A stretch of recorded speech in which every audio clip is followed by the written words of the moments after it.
The sound of a shotgun blast echoed through the elegant dining room of the Harrison estate, silencing all conversation as Eleanor Harrison slammed her hand onto the mahogany table. Delia Harrison stared at her mother in disbelief, tears welling in her eyes as she struggled to comprehend the ultimatum that had just been delivered with the same cold precision as the business deals that had made her father the wealthiest man in Hillsborough, New Mexico territory. "I will not have my daughter consorting with a penniless drifter." Eleanor's voice cut through the stunned silence of the spring evening in 1885. "You will either end this inappropriate attachment immediately, or you shall no longer be welcome in this house." Delia's throat tightened, her fingers gripping the lace tablecloth as she searched the faces of her family members for any sign of support. Her father, William Harrison, avoided her gaze, his attention seemingly fixed on swirling the brandy in his glass. Her two younger sisters stared at their plates, and her older brother Thomas merely shook his head in disappointment. "He is not a drifter, Mother," Delia finally managed, her voice barely above a whisper. "Ethan Ellsworth is a hard-working man who breaks horses for a living and sleeps in the stables," Eleanor interrupted, her lip curling in disgust. "A man with no family connections, no prospects, and absolutely nothing to offer a Harrison daughter." "He offers me happiness," Delia said, rising from her chair, finding her voice despite the trembling in her hands. At 22, she had spent her entire life being the dutiful daughter, following every rule of propriety that her status as a member of one of the territory's most prominent families demanded. But in the 3 months since Ethan had arrived in Hillsborough, something had changed within her. "Happiness," her father finally spoke, his voice weary. "And what will you eat when winter comes? Where will you live? The man can barely afford the clothes on his back." "He's saving to buy land," Delia protested. "He has plans, Eleanor laughed, the sound devoid of humor. "Your father had more than plans when he asked for my hand. He had a future to offer." Delia stood straighter, mustering all the courage she could find. "I love him." The silence that followed was deafening. Her mother's face hardened into a mask of cold fury. "Then you choose him over your family?" "Over everything we have built for you." "I didn't say that," Delia whispered. "You didn't have to." Eleanor's voice was ice. "Thomas, please escort your sister to her room. She has until morning to come to her senses, or she can pack her belongings and leave." The weight of her mother's words crushed against Delia's chest as her brother rose and firmly took her elbow. As she was led from the dining room, she caught a final glimpse of her father, still staring into his brandy as if it might provide an escape from the unfolding family tragedy. In her room, Delia paced across the Persian carpet that had been shipped all the way from New York City, one of many luxuries that had surrounded her all her life. The walls felt like they were closing in, suffocating her with their expensive wallpaper and gilded picture frames displaying portraits of Harrison ancestors who seemed to judge her with their painted eyes. A gentle knock at her door startled her. Her youngest sister, Margaret, slipped inside, her face pale with concern. "Are you really going to leave for him?" Margaret asked, her voice barely audible. Delia sank onto her bed, the reality of her situation crashing down upon her. "I don't know what to do, Maggie." "Mother will never change her mind," Margaret said, sitting beside her. "You know how she is, once she decides something." "But Father has never contradicted her in 25 years of marriage," Margaret finished. She took Delia's hand. "Is he really worth losing everything?" The question hung in the air as Delia closed her eyes, conjuring the image of Ethan's face. His kind brown eyes that crinkled at the corners when he smiled. The gentle way he handled even the most temperamental horses. How he'd taught her to ride astride instead of side saddle when no one was watching. The way her heart seemed to find its proper rhythm only when she was with him. "He's worth everything," she whispered, surprised by the certainty in her own voice. Margaret's eyes widened. "Then you really do love him?" "I do." "What will you do?" Delia stood, moving to her wardrobe where she pulled out a simple carpet bag. "The only thing I can do." By the time dawn broke over the distant mountains, Delia had packed what little she could carry: a few dresses, her mother's locket that had been gifted on her 16th birthday, and the meager savings she had accumulated from the allowance her father provided. She wrote a brief note to her sisters, asking them to understand her choice, though she doubted they ever would. The household was still quiet as she crept down the servants' stairs, avoiding the main staircase where her footsteps might echo through the sleeping house. Cook was already in the kitchen, preparing for breakfast, but she merely looked at Delia with sad eyes and turned away, pretending not to see the young woman's escape. Outside, the morning air was cool against Delia's face as she made her way through town toward the livery stable where Ethan had taken work after arriving in Hillsborough. Her heart pounded with each step, the weight of her decision growing heavier with the distance from her family home. The stable door was open, and she could hear Ethan's voice speaking softly to one of the horses. She paused, suddenly afraid. What if he didn't want this responsibility, a woman from a wealthy family with no practical skills, who would surely become a burden? Before she could retreat, he emerged from one of the stalls, a curry brush in his hand. He stopped when he saw her, his expression shifting from surprise to concern as he took in the carpet bag and her traveling clothes. "Delia, what are you doing here so early?" She tried to speak, but tears came instead. He was across the stable yard in an instant, his strong arms enveloping her as she sobbed against his chest. "They gave me a choice," she finally managed. "You or them." His body stiffened, and he pulled back slightly to look into her face. "And you're here." "I'm here," she confirmed, wiping at her tears. "If you'll have me." Ethan's weathered face softened, his eyes filled with a tenderness that made her breath catch. "Delia, I'd take you anywhere, but I have nothing to offer you. No home, barely enough money for myself." "Your family isn't my family anymore," she said firmly. "I chose you, Ethan. I love you." He brushed a strand of hair from her face, his calloused fingers gentle against her skin. "I love you too, but this isn't just about love. This is your whole life you're throwing away." "I'm not throwing anything away," she insisted. "I'm choosing a different path. With you." Ethan closed his eyes for a moment, and Delia could see the struggle within him, the desire to be with her warring with his concern for her welfare. "Mr. Jacobson is sending me north to buy horses from a ranch near Santa Fe," he finally said. "I was going to be gone for a few weeks, but if you're sure about this, really sure, you could come with me. We could get married in Santa Fe, find work there. It wouldn't be easy, Delia." "Nothing like what you're used to." "I don't need easy," she said. "I just need you." His answering smile was like sunrise after the longest night. "Then we'll leave today, together." News traveled quickly in a small town like Hillsborough. By mid-morning, as Delia and Ethan prepared to depart on the northbound stage, a crowd had gathered, some curious onlookers, others genuinely concerned about the scandalous elopement of William Harrison's daughter with a horse trainer. Delia kept her head high as Ethan loaded their modest luggage onto the stage. She had changed into one of her simpler dresses, knowing that the fine gowns she'd left behind would have no place in the life ahead. "Delia."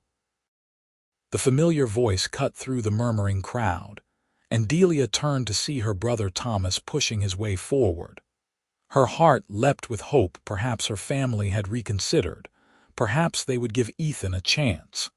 But the hard set of Thomas's jaw dashed that hope immediately. "Father sent me to give you one last opportunity to come home," he said, his voice low enough that only she and Ethan could hear. "He says the door remains open until the stage leaves. After that." He glanced at Ethan with undisguised contempt. "After that, you are no longer a Harrison." Delia straightened her shoulders. "I made my choice, Thomas.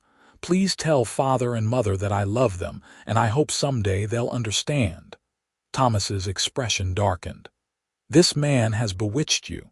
When he abandons you and he will don't come crawling back expecting sympathy."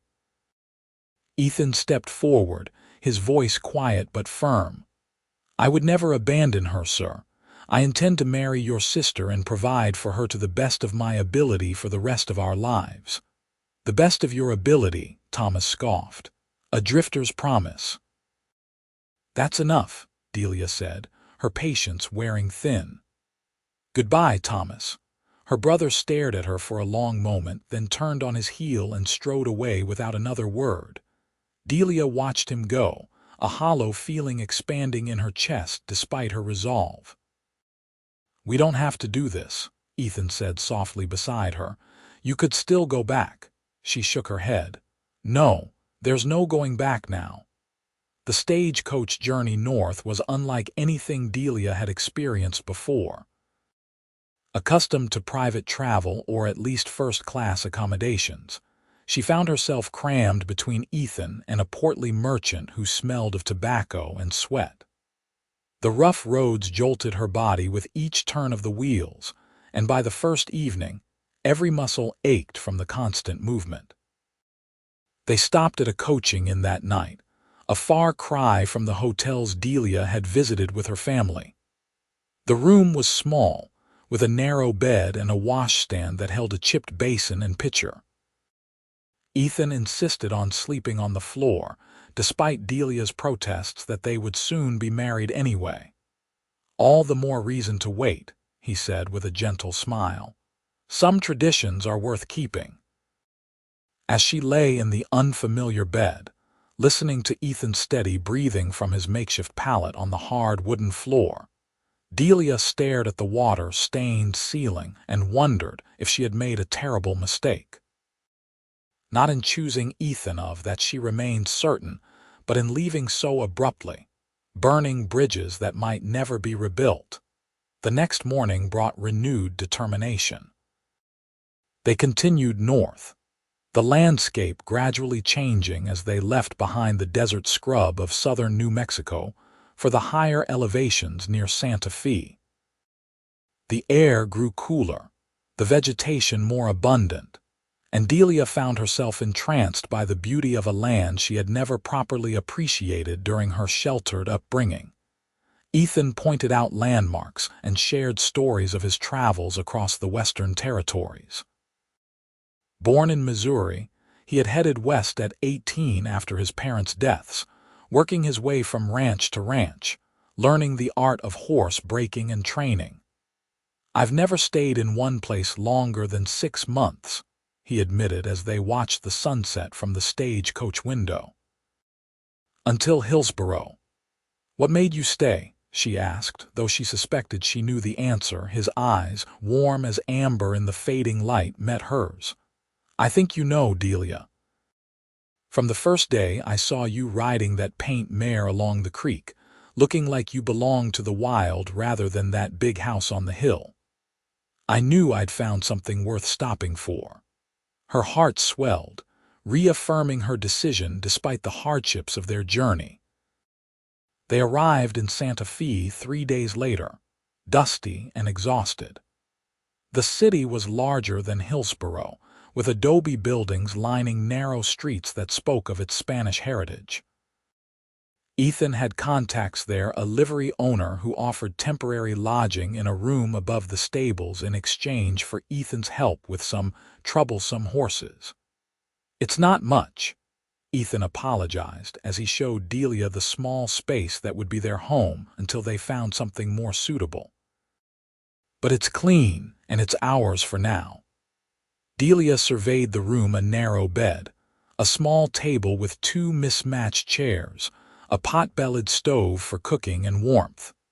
It was smaller than her dressing room at home, with none of the comforts she had taken for granted all her life. But when she looked at Ethan, standing uncertainly in the doorway, waiting for her reaction, she found herself smiling. "It's perfect," she said, and meant it. They were married 2 days later in a simple ceremony at the local church.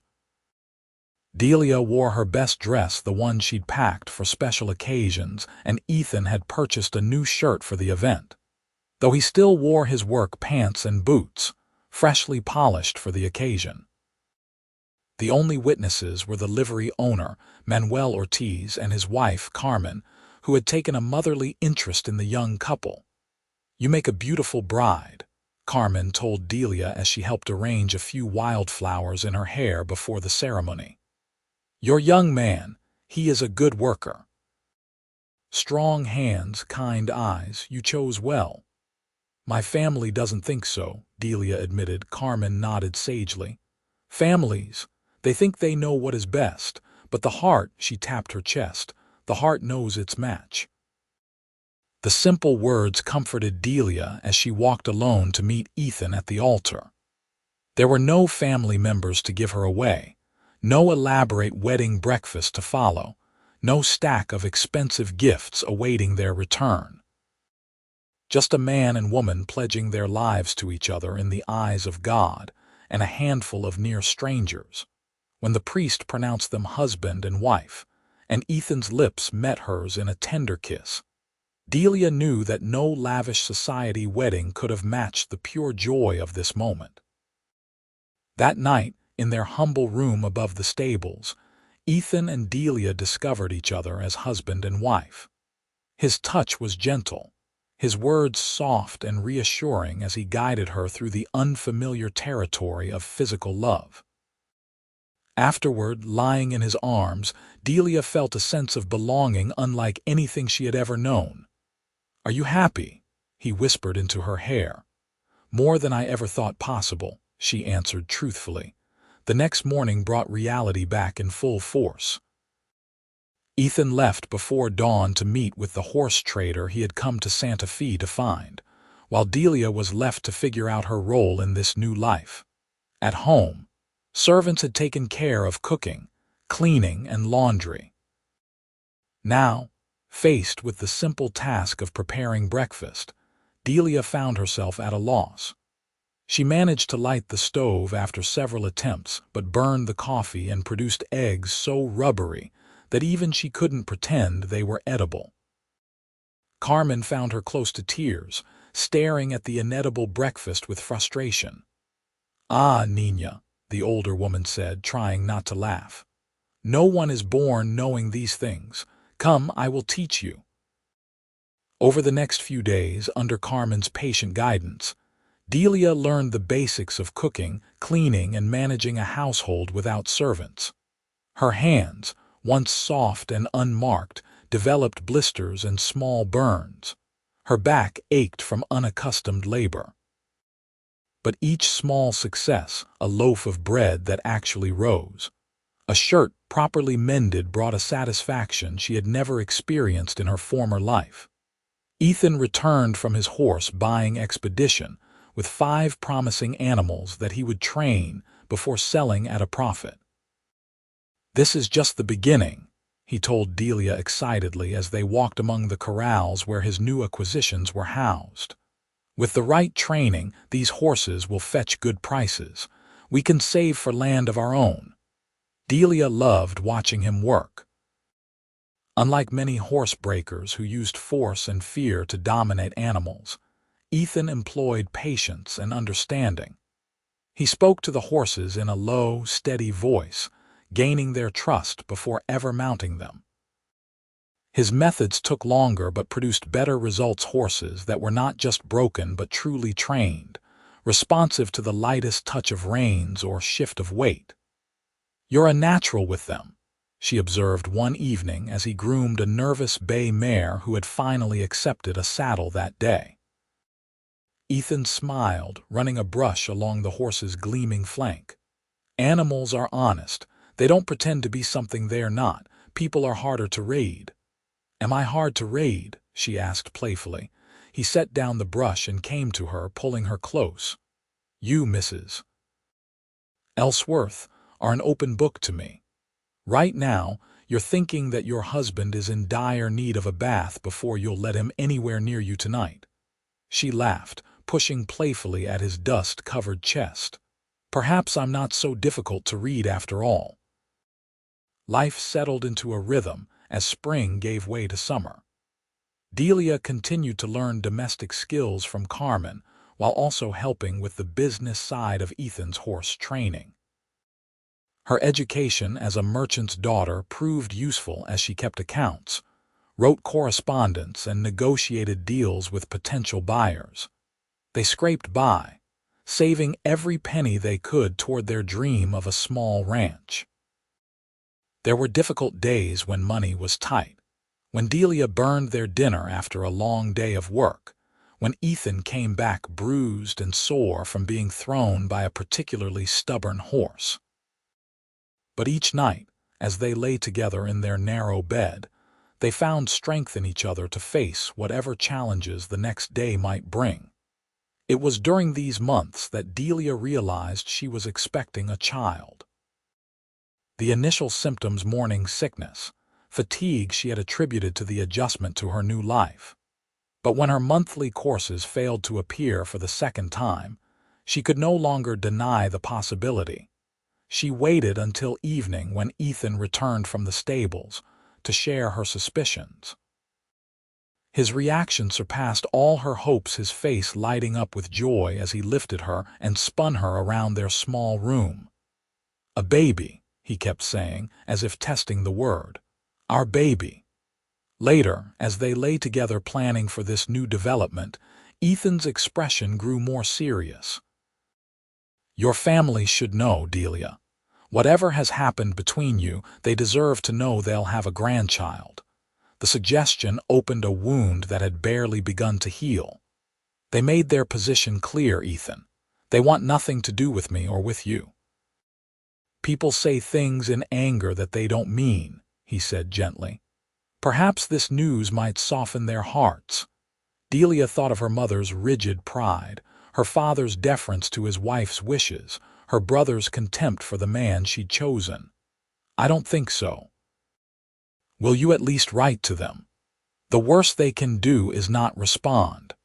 After several days of consideration, Delia composed a letter to her parents, informing them of her marriage and pregnancy.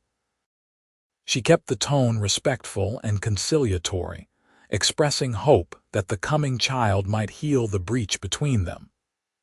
Ethan posted it himself, squeezing her hand reassuringly as she watched him hand the envelope to the postmaster. Summer turned to fall, and Delia's body changed with the seasons. Carmen clucked over her like a mother hen, ensuring she ate properly and rested when needed. Ethan became even more protective, insisting on taking over more of the household chores despite his long days with the horses. "You're working for two now," he would say, kissing her growing belly. The letter Delia had sent to her parents remained unanswered. Each day that passed without a response diminished her hope of reconciliation, but she tried not to let the disappointment overshadow the joy of preparing for their child. They had just begun to discuss names for the baby: William for a boy, after her father, or Eleanor for a girl, after her mother, despite everything when disaster struck. Ethan was working with a new horse, a powerful stallion with a reputation for violence that had already injured 2 previous trainers. He had made good progress over several weeks, gradually earning the animal's trust. Delia watched from a safe distance as he prepared to mount the horse for the first time. What happened next occurred so quickly she could hardly process it. A stray dog darted into the corral, barking frantically. The stallion, already nervous about the new weight on his back, panicked. He reared, throwing Ethan, then bolted across the corral. Ethan hit the ground hard but immediately rolled to avoid the horse's pounding hooves. He almost made it clear, almost. One hoof caught him in the side with terrible force. Delia screamed, running toward the corral even as Manuel and his stable hands rushed to control the frantic horse and reach the fallen man. Ethan lay motionless in the dirt, his face pale beneath its tan. Blood seeped from a gash on his temple where he'd struck a fence post during his fall. But it was the injury to his side that terrified Delia as she knelt beside him, the unnatural depression where solid ribs should be, the labored quality of his breathing. "Get the doctor," she screamed, cradling Ethan's head in her lap, heedless of the blood staining her dress. "Hurry." The town doctor arrived within minutes, his face grave as he examined Ethan. "We need to get him to my surgery," he said. "Several ribs are broken, and I'm concerned about internal bleeding." The next hours passed in a blur of fear.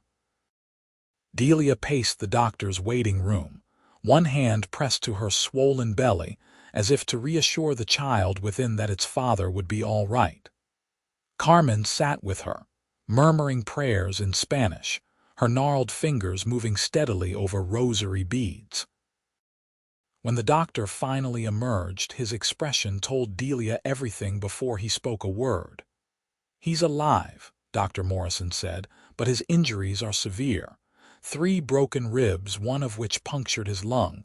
I've done what I can, but—" "But what?" Delia demanded. "He needs more specialized care than I can provide. There's a surgeon in Denver who could help, but the journey itself might kill him in his condition." Delia felt the room spin around her. "Then what do? We wait. We pray. If he survives the next few days, he might be strong enough to travel. But Mrs. Ellsworth, you should prepare yourself. Many men don't survive injuries like these." She refused to leave Ethan's side, sleeping in a chair beside his bed at the doctor's small infirmary. His breathing came in painful gasps, each rise and fall of his chest clearly agony. When fever set in on the second night, Delia bathed his burning face with cool cloths, whispering promises and prayers as he tossed in delirium. "Don't leave me," she begged when his breathing became so labored she feared each exhale might be his last. "Please, Ethan. We need you. Your baby and we need you." By the 4th day, Dr. Morrison's cautious optimism began to grow. The fever broke, and though Ethan remained unconscious most of the time, his breathing had become less labored. "He's fighting," the doctor told Delia, "and winning, I think." It was on the 5th day that the unexpected visitor arrived. Delia, dozing in her customary chair beside Ethan's bed, was startled awake by a commotion in the outer office. She heard Dr. Morrison's voice, raised in protest, and another, familiar voice insisting on entry. The door swung open, and William Harrison stood on the threshold, his tall figure imposing even in the simple traveling clothes he wore. He looked older than when Delia had last seen him, the lines around his eyes and mouth deeper, his hair grayer at the temples. "Father," she whispered, rising awkwardly to her feet, one hand instinctively moving to protect her pregnant belly. William's gaze moved from her face to her swollen middle, then to the unconscious man in the bed. Something flickered in his expression, surprise, perhaps, or reluctant acknowledgement. "You look terrible," he said gruffly. A laugh that was half-sob escaped her. "Thank you for your honesty." He stepped further into the room, closing the door behind him. "Your letter arrived. Your mother," he broke off, shaking his head. "She burned it, but not before I read it."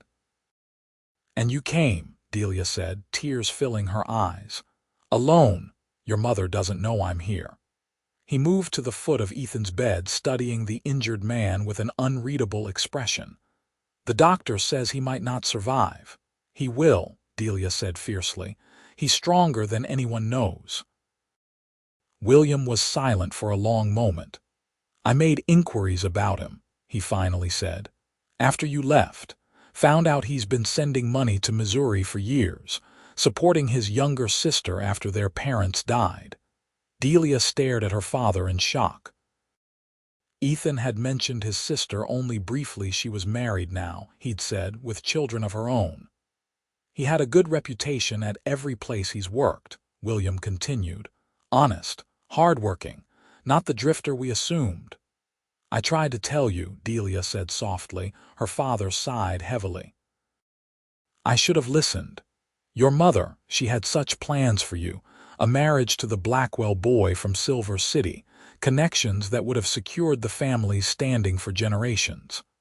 I never wanted James Blackwell, Delia said. I wanted love. And did you find it? With him? William nodded toward Ethan's still form. Yes, Delia said without hesitation. Every day, even the hardest ones. William moved to the window, staring out at the street below. I've secured a private rail car. As soon as he's stable enough to travel, it will take you to Denver. The best surgeon in the West is there.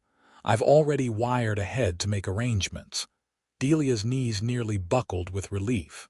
Father, I don't know how to thank you. He turned back to her, his expression softening as he truly looked at his daughter for the first time since entering the room. You don't need to thank me. You're my child regardless of everything else. He gestured vaguely, encompassing her marriage, her pregnancy, her new life. The doctor says your husband needs rest now more than anything. Come have a meal with me. You need to keep up your strength for that grandchild of mine. Over a simple dinner at the hotel where he was staying, William Harrison told Delia what had happened after her departure. Her mother had forbidden her name to be mentioned in the house. Her sisters wrote to her secretly, their letters sent through a sympathetic housekeeper to avoid detection. Her brother Thomas had taken over more of the family business, proving himself a capable if somewhat cold-hearted successor to their father. And you, father, how have you been? William considered the question, absently turning his coffee cup in its saucer. I've been reconsidering many things, the business, my marriage, the choices I've made. He looked at her directly, the kind of father I've been. You were always good to us, Delia said. Good, perhaps. But not brave. He shook his head. I let your mother dictate terms that should have been discussed between us. I let her cast you out without standing up for you. That's not something I can easily forgive myself for. Yet you're here now, Delia pointed out. That takes courage. Too little, too late, perhaps. He reached across the table to take her hand. But I want to try to make amends if you'll let me. 3 days later, Ethan was deemed stable enough for the journey to Denver. The private rail car that William had arranged was luxuriously appointed, with a comfortable bed secured to the floor for Ethan, plush seating for Delia and her father, and a small galley where a hired cook prepared meals. Ethan, still weak but conscious more often than not, seemed bewildered by the turn of events. Your father hates me, he whispered to Delia during a moment alone. Why would he do this? He doesn't hate you, Delia assured him. He's trying to understand, to accept. The trip to Denver passed without incident, though each jolt of the train made Ethan wince despite the laudanum the doctor had prescribed for the journey. Upon arrival, he was transferred to the care of Dr. James Thornton, a surgeon with a reputation for treating seemingly hopeless cases. The damage is extensive, Dr. Thornton told Delia and William after examining Ethan. But not beyond repair. The real concern is the infection that seems to be developing. We'll need to operate again to clean the wound properly. William insisted on paying for a private room at the hospital and the best care available. He remained in Denver for a week, ensuring that Ethan's treatment was progressing well, and that Delia had comfortable accommodations nearby. I must return to Hillsborough, he said on his last evening in Denver. Your mother will be suspicious already, but I'll continue to wire funds for Ethan's care, and I've arranged for you to stay at the hotel until he's recovered. What will you tell Mother about where you've been? Delia asked. William's mouth tightened. The truth, I think. It's time she faced reality. You've made your choice and it's not my place or hers to punish you for it. She may never forgive you for helping us. That's for her to decide. He embraced Delia gently, mindful of her advanced pregnancy. Write to me when the baby comes. And Delia, your home in Hillsborough will always be open to you if you should ever need it. After her father's departure, Delia divided her time between the hospital and her hotel room. Ethan's recovery was slow but steady. The infection that had threatened his life was gradually conquered with Dr. Thornton's aggressive treatment. And by the time 6 weeks had passed, he was able to sit up and even take short walks with assistance. The doctor says I'll have a permanent weakness in my left side, he told Delia one afternoon as they sat together in the hospital garden. I won't be able to break horses anymore. The admission clearly cost him, his identity so tied to the work he had always done. Delia squeezed his hand. Then we'll find something else, together. Your father offered me a position, Ethan said, his expression conflicted. Managing his stables in Hillsborough, said he needs someone who understands horses but doesn't have to ride them. Delia's heart skipped a beat. He didn't tell me that. He came to see me the day before he left, said he wanted to speak man to man. Ethan shook his head in disbelief. Said he judged me unfairly based on appearances rather than character. And what did you tell him? That I'd need to discuss it with my wife. Ethan's eyes met hers. It would mean going back to Hillsborough, Delia, facing your mother, your brother, the gossip, the judgment. It would also mean a secure position, she pointed out. A future for our child in a place with a proper school, doctors nearby. She placed his hand on her belly, where the baby kicked vigorously. And perhaps a chance to heal what's been broken in my family. Their child, a son they named William Ethan Ellsworth, was born in Denver 2 weeks later. The birth was difficult, lasting through a day and night of labor that left Delia exhausted but triumphant as she cradled the red-faced, squalling infant in her arms. He's perfect, Ethan whispered, tears streaming unashamedly down his face as he touched his son's tiny hand. 10 fingers, 10 toes, and a set of lungs that could wake the dead. He has your eyes, Delia said, tracing the shape of the baby's face. And my father's chin, I think. A perfect combination, Ethan agreed. William Harrison arrived in Denver 3 days later, having left Hillsborough immediately upon receiving Ethan's telegram announcing the birth. He stood awkwardly at Delia's bedside, looking down at his grandson with an expression of wonder. Would you like to hold him? Delia offered. With surprising gentleness, William took the infant in his arms. Hello, young William, he said gruffly. I'm your grandfather. As he cradled the baby, William shared news from home. Your mother has agreed to meet you, he said. Both of you and the baby. I can't promise she'll accept things right away, but it's a start. And the position you offered Ethan, Delia asked, still available if he wants it. William glanced at his son-in-law. No pressure, mind you, but there's a cottage on the property, the old foreman's house. It needs work, but it could be a good home for a young family. The decision wasn't immediate. Ethan and Delia spent many long nights discussing their options.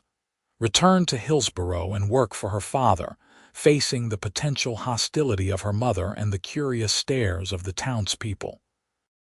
Or start fresh somewhere new, relying solely on their own resources but free from the complications of family dynamics. In the end, it was little William who decided them. At 6 weeks old, he developed a fever that terrified his inexperienced parents. Though it passed quickly, the scare highlighted the advantages of raising their child near family and with access to proper medical care. We'll go to Hillsborough, Ethan said as they watched their son sleeping peacefully after his illness. But on our terms.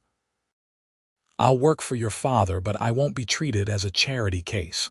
I'll earn my place, prove my worth." "You have nothing to prove," Delia insisted. "I do," he said firmly.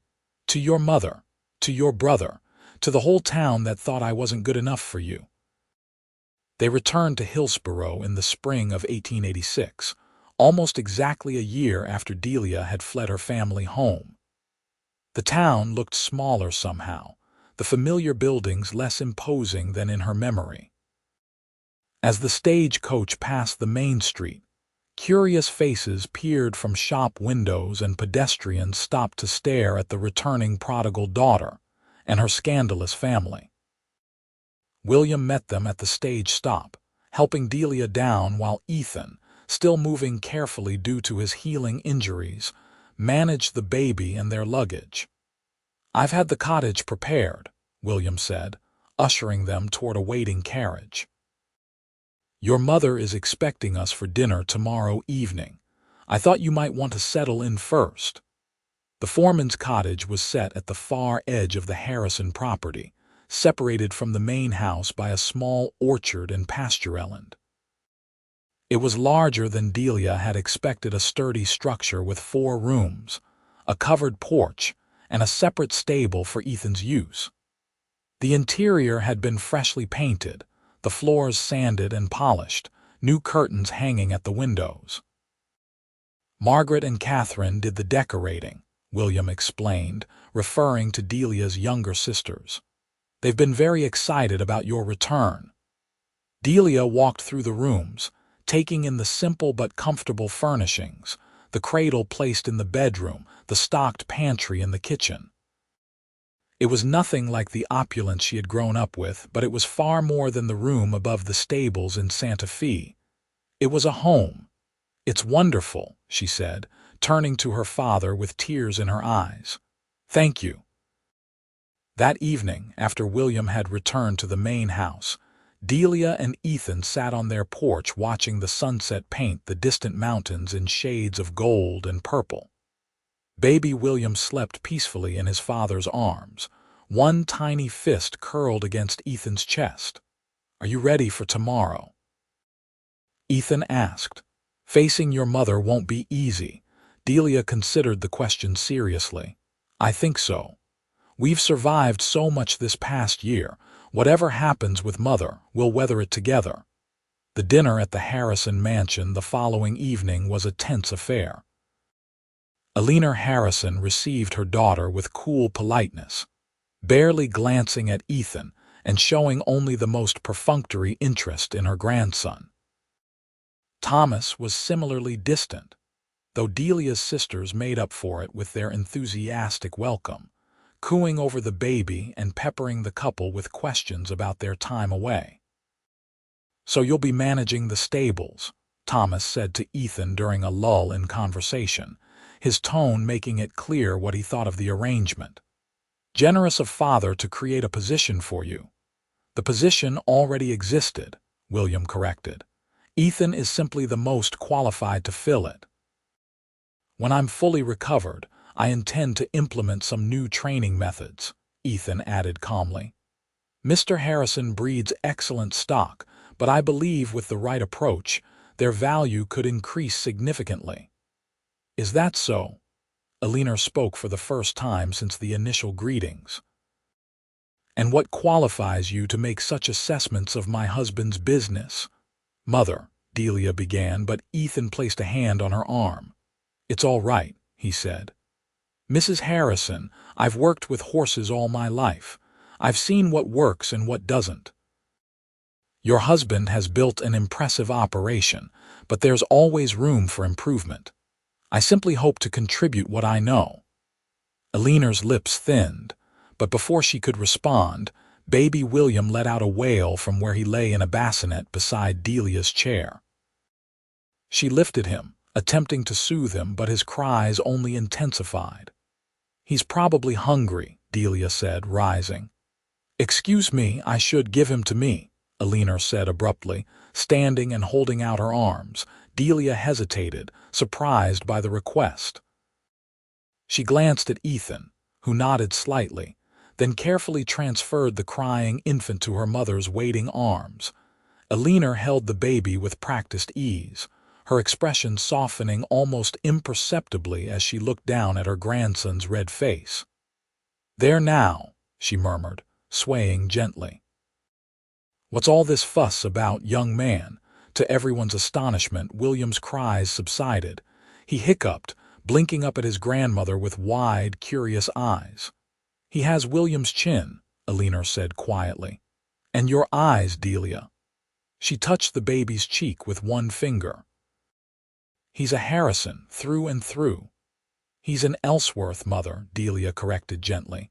"But yes, he has Harrison blood, too." Something unreadable flickered in Eleanor's eyes as she returned the now calm baby to Delia. "Yes, well, he'll need proper christening clothes." "I still have the gown you all wore. I'll have it sent to the cottage." It wasn't forgiveness, not yet. But it was acknowledgement, and for now, that was enough. The months that followed were a time of adjustment for everyone. Ethan threw himself into his work at the stables, determined to prove his worth despite the lingering weakness in his side. Delia established their household and tentatively rebuilt relationships with her sisters and father, while maintaining a polite distance with her mother and brother. Baby William thrived, growing from a fussy newborn to a cheerful infant who captivated everyone who met him.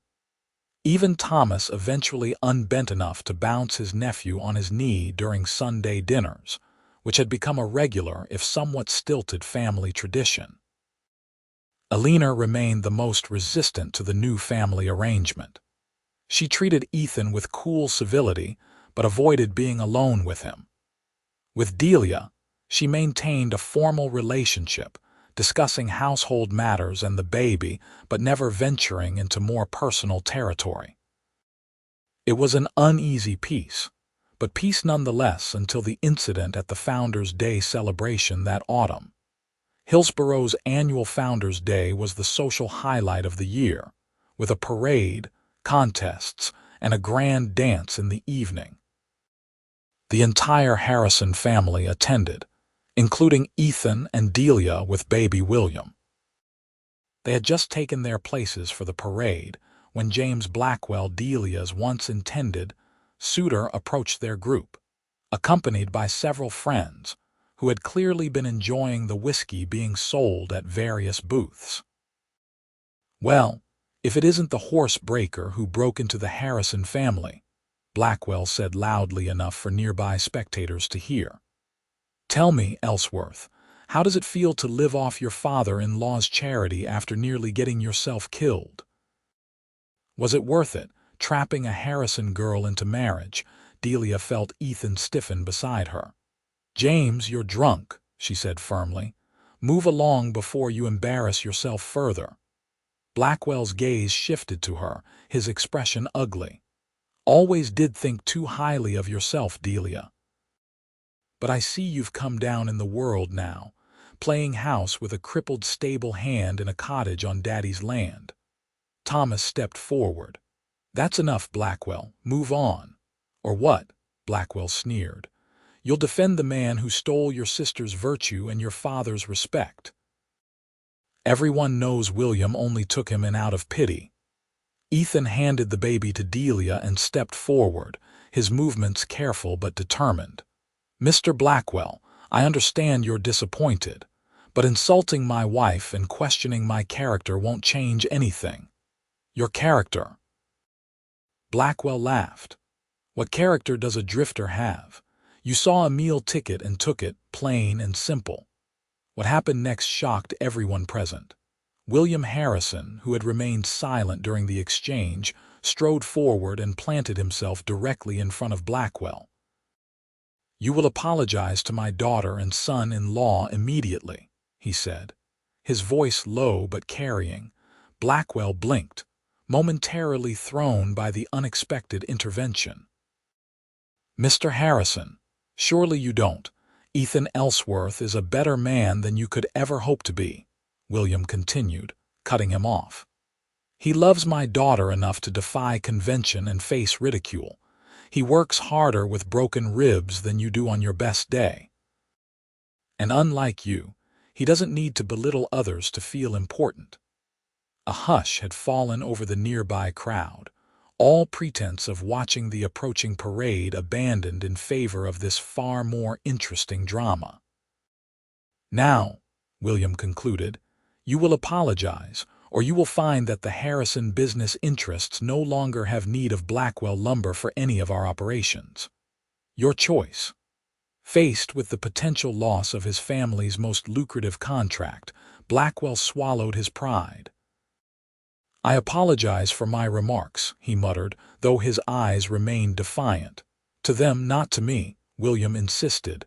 Blackwell turned to Ethan and Delia. "I apologize," he repeated stiffly. "Accepted," Ethan said simply, offering his hand in a gesture of reconciliation that clearly cost him some pride. After a moment's hesitation, Blackwell shook it briefly before stalking away with his friends. As the parade finally reached their position, drawing the attention of the crowd, Eleanor Harrison leaned close to her daughter's ear. "Perhaps," she said so quietly that only Delia could hear, "I have been mistaken about some things." That evening, as Ethan and Delia danced beneath paper lanterns strung across the town square, he pulled her close enough to speak privately. "Your father defended me today," he said, still sounding amazed, "in front of the whole town." "He respects you," Delia said.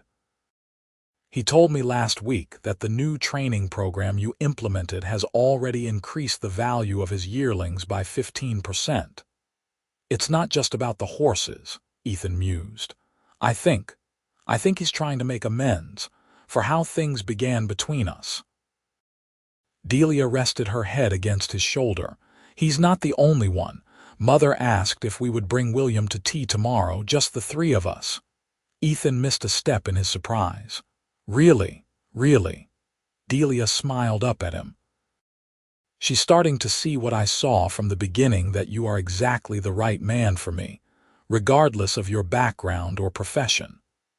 The winter of 1886 brought heavy snow to southern New Mexico, unusual in both timing and amount. The Harrison estate, with its well-built homes and ample supplies, weathered the storms better than much of Hillsborough. Many in town found themselves struggling as roads became impassable, preventing regular deliveries of food and other necessities. It was Ethan who proposed using the Harrison resources to help. "We have more than we need," he told William one evening as they discussed the situation over brandy in the main house's study. "And the stable hands could clear a path to town with the snow plow." William considered the suggestion thoughtfully. "It would be good for business in the long run. Goodwill in the community has value." "It's not about business," Ethan said quietly. "It's about doing what's right." William studied his son-in-law with new respect. "Yes," he agreed after a moment. "You're right, of course." The next day, sleds laden with flour, sugar, coffee, and other staples made their way from the Harrison storehouse to town, accompanied by Ethan and several stable hands. They distributed the supplies to the neediest families first, working from a list the minister had provided. Delia, who had insisted on coming despite the cold, helped organize the distribution. "Take as much as you need, Mrs. Peterson," she told the widow who lived near the church. "There's plenty more." Word of the Harrisons' generosity spread quickly through the snow-bound community. By day's end, Ethan and Delia returned to their cottage tired but satisfied with their efforts. "I never thought I'd see the day when Harrisons would be delivering charity rather than simply writing checks for it," Delia admitted as they warmed themselves by the fire, baby William sleeping peacefully in his cradle nearby. "People can change," Ethan said. "Your father certainly has." "And my mother is trying," Delia added, "in her own way." Eleanor's efforts to accept her daughter's marriage had been gradual but consistent since the Founder's Day incident. She now visited the cottage regularly, bringing small gifts for the baby and occasionally offering cautious advice on household matters when asked. She and Ethan maintained a careful politeness that, while not warm, was no longer hostile. "I've been thinking," Ethan said, changing the subject. "About our future." Delia looked at him curiously. "What about it? Your father mentioned that the Palmer property adjacent to the east pasture might be for sale soon. 300 acres with water rights and decent grazing land. Are you thinking of buying it?" Delia asked, surprised. Ethan nodded. "With what we've saved, plus the bonus your father paid at Christmas, it would be a stretch but possible. We could build a small house, maybe start breeding our own horses alongside my work for your father." "Our own land," Delia said thoughtfully. "Our own home, not beholden to anyone." "Exactly." Ethan took her hands in his. "I know you're comfortable here, close to your family, but I want something that's truly ours, Delia. Something we build together, not something given to us." She understood his pride, his need to provide for his family on his own terms. "I think it's a wonderful idea," she said. "When can we look at the property?" The Palmer property proved even better than described rolling grassland with a year-round creek, a small apple orchard, and a view of the mountains that took Delia's breath away. The existing house was little more than a cabin, but Ethan saw potential where others might have seen only hard work. "We could add rooms as we need them," he explained as they walked the perimeter of the structure. "Start with the essentials: kitchen, bedroom for us, nursery for William, and expand later. When we have more children," Delia said with a smile. Ethan pulled her close, mindful of the baby she carried in a sling across her chest. "Planning ahead already, Mrs. Ellsworth," she laughed. "It pays to be prepared." William Harrison was supportive of their plans, even offering to help negotiate a fair price with old man Palmer. "Though I'll miss having you close by," he admitted, "especially the little one." "We'll only be 3 miles away," Delia reminded him, "and you'll still see Ethan every day at the stables." "Actually," Ethan interjected, "I've been meaning to discuss that as well. If we buy the Palmer place, I'd like to gradually transition to working my own land. Not immediately," he added quickly, seeing William's expression. "I wouldn't leave you in the lurch, but eventually." William was silent for a moment. "I always knew you were too independent to work for another man forever," he finally said. "But I hope you'll consider a partnership instead. The Harrison breeding program with Ellsworth training methods. It could be quite profitable for both families." Ethan extended his hand. "I'd be honored, sir." The land purchase was finalized in the spring of 1887. Ethan and several hired hands began work on improving the cabin immediately, adding a proper kitchen and expanding the single bedroom into 2. Delia planted a vegetable garden and flower beds around the porch, determined to make the simple dwelling as homelike as possible. They moved in that summer, just before the birth of their second child, a daughter they named Catherine Eleanor, honoring both Delia's sister and mother. The birth, easier than her first, took place in their new home with a midwife attending and Eleanor Harrison nervously pacing the front porch. When the baby's first cry rang out, Ethan opened the door to invite his mother-in-law inside. "You have a granddaughter," he told her, unable to keep the pride from his voice. Eleanor tentatively entered the bedroom where Delia lay with the newborn. "She's beautiful," she said, her usual composure slipping as she gazed at the tiny girl. "May I hold her?" As Delia placed the baby in her mother's arms, she saw something she had never witnessed before: tears in Eleanor Harrison's eyes. "I've been a fool," Eleanor said quietly, her attention fixed on her granddaughter's face. "So concerned with position and propriety that I nearly lost my daughter. My grandchildren. Mother, you don't have to know I do." Eleanor looked up, meeting Delia's gaze directly. I was wrong about Ethan, wrong about what would make you happy, too proud to admit it until now. She glanced at Ethan, who stood awkwardly by the doorway. You've proven yourself to be the man my daughter needed, the kind of husband I should have wished for her from the beginning. Ethan moved to stand beside the bed, placing his hand on Delia's shoulder. Thank you, Mrs. Harrison. That means a great deal coming from you. Eleanor nodded, her composure returning.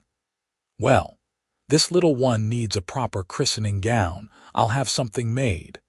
It wasn't an effusive apology or a dramatic reconciliation, but from Eleanor Harrison, it was everything.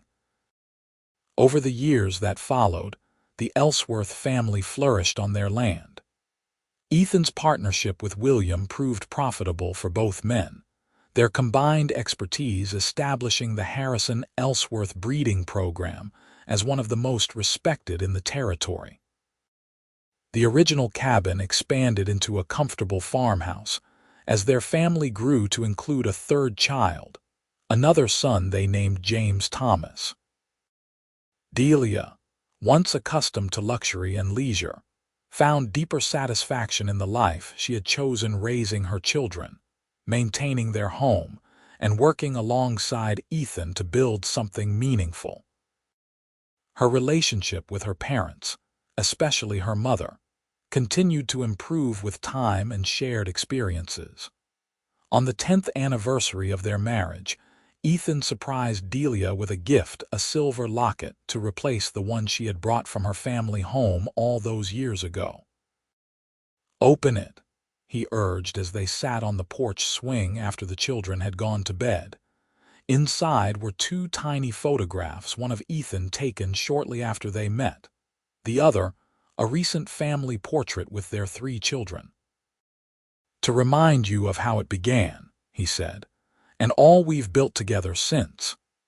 Delia leaned against his shoulder, watching the sunset paint the distant mountains the same shades of gold and purple she had fallen in love with when they first arrived at their land. I've never regretted it, she said. Not for a single day. Even when we were living above a stable, when I was injured and you were pregnant and alone, not even then. She turned to face him.